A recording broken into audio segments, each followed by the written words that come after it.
longgar purung. Cik Dayang dah janji nak tunjuk cara makan, jangan risau. Camco Cik Dayang siap berplastik. Ada hari yang berdapat hitam, putih, ada biru, ada kuning. Ni keleping. Cara nak makan Cik Dayang punya locong, bukakan kita bercamco lah tu ni. Nak tunjuk dekat abang meh. Ni.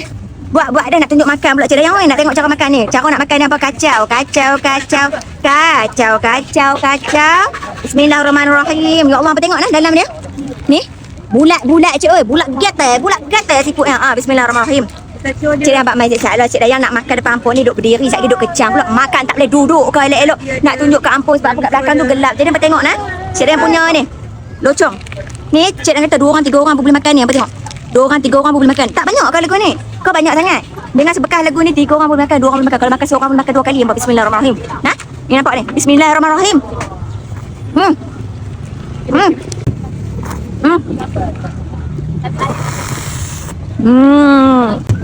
Jumpa Cik Dayang dekat SACC Mall. Cik Dayang nampak kat Cik nak main kat Shah Alam SACC Mall Kabusit 28 29 tak silap Cik Dayang 27 28. Ni apa macam kita craving.